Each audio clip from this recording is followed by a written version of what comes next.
In this lecture, I'm going to discuss about historical method used in sociology. We all know that in the 19th century, when the Industrial Revolution took off, what happened was a lot of changes took place in the society. These changes, they were not very known to humans then. They were all very drastic and very new.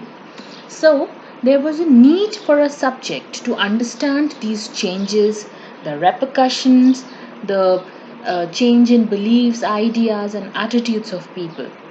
And that is how sociology came into being.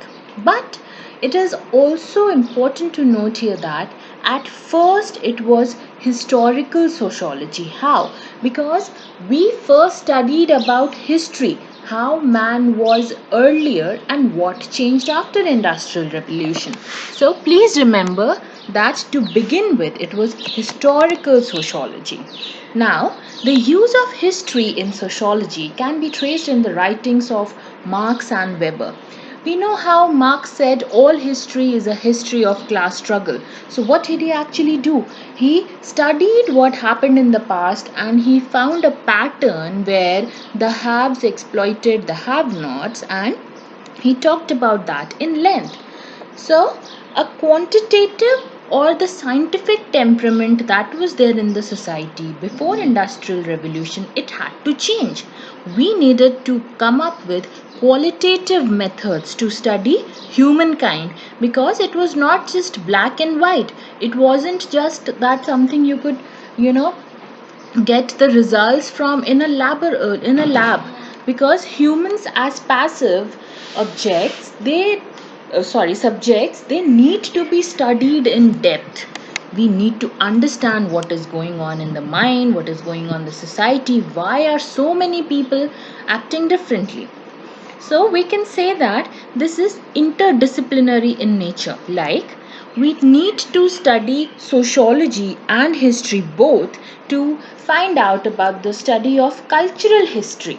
How culture changed, what made the changes, what brought about these changes, how man was behaving earlier, and what is his behavior today. So, when we talk about historical methods, it is nothing but the study of events and institutions of the past to find the origin of contemporary society. If something is happening today, we need to find the root cause of it. Why are we so after women empowerment? Why is this dire need of women empowerment? So we need to find out its root, and the root was exploitation of women. How did we understand that? We went back in time, we studied history, we studied about how women were subjugated. Now, here are some definitions. You can take a look at them to understand. One interesting definition, in fact, given by G.E. Howard, who said that he regarded history to be past sociology and sociology as the present history. So you see how these two are so much intertwined or interconnected. Now, what is the need for historical methods? When we are talking about sociology, or when we talk about studying sociology, what is the need or importance of these historical methods? So, we need to understand the role of past events that gave the structure that we have in the society today. There were a lot of events that took place when women were subjugated, and that is why we are so into women empowerment. We are fighting for our rights. We are making women aware of their political rights, of their social rights. Why?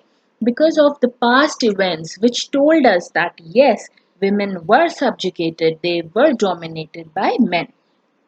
Next is changeability of entities and ideas with time and context. Now, you see, as we are proceeding ahead, there's change of technology, change of understanding, rationality, development, and so many things. So, we need to understand that this time and space based change in the society, we need to make a relative study. What was there before and what is the situation today? When I talk about time and space based, I mean time is perhaps two time periods, and spaces, two different regions. What India is today, was it the same 100 years ago? Was it the same 50 years ago? It wasn't the same even 20 years ago. There are so many changes which are time and space based. So we need to understand this. To find roots of our present forms of life, the present form of our life that we are into, the the technology, the kind of standard of living that we have, to find its root. Why are we so much into technology? Why are we so much into materialistic things? Why are we progressing where we are progressing? Why is there so much hatred? Why is there so much unrest? Why are people unhappy even when they have all the facilities? So all of these, we need to find the roots of our present forms of life. It also helps in giving a clearer picture of the subject. So, if you have a symptom of some disease, if you do not go to the root of it, you will never be able to understand what it truly is. Therefore, when you go to the doctor, he asks about all the symptoms. He runs many various kinds of tests so that he gets a clearer picture, gets to the root of the disease, and then he cures it. Now, where do we get this data, or what is the source of this historical study?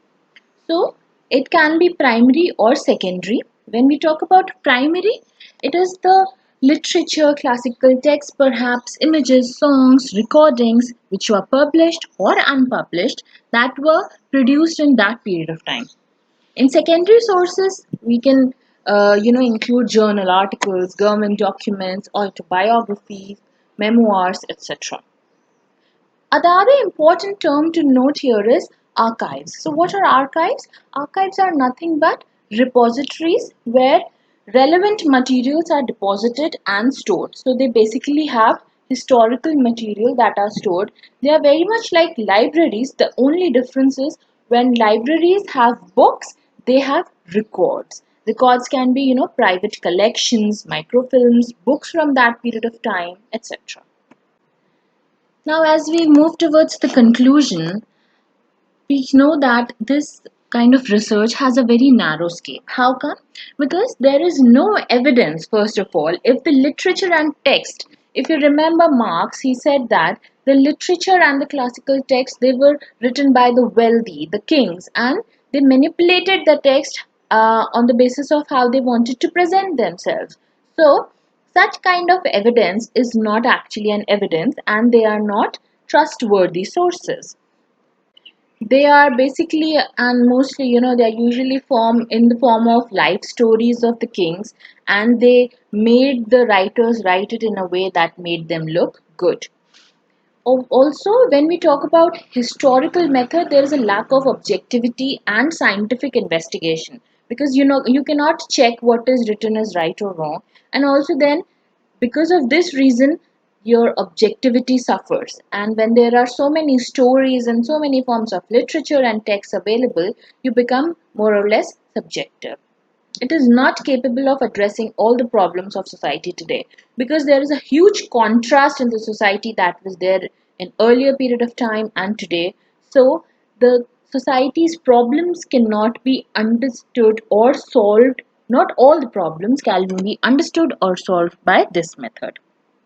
Another limitation is it relies on interpretation, a lot of interpretation, and also you need to know a lot of languages. So, if a foreigner he wants to try to study about Indian culture, and he tries to study all the historical books and memoirs and whatnot, so he has to know a lot of languages, because there were multiple languages used, and there were a lot of local languages that were also used. Therefore, the researcher has to know a lot of languages, so it is also very time consuming and very difficult to know a lot of languages at the same time. Coming to the conclusion, we can sum up by saying that this historical method examines changes in the society over time. It uses sources from the past to reconstruct an event or happening that is there in the contemporary society today, and it tries to study it from the perspective of an event that happened in history. Let us consider some questions to enhance our understanding. Question number 1. There is an assertion which says that when using the historical method, language knowledge is even more important. The reason for this assertion is historical method often means also being able to work comfortably with multiple languages other than English, since often primary sources are available in local languages and not English.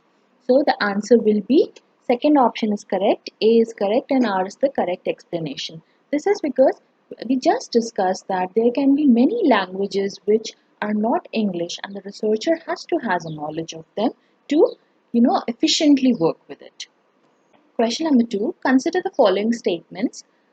A is archives maintain records while libraries are repositories for books and journals. Correct.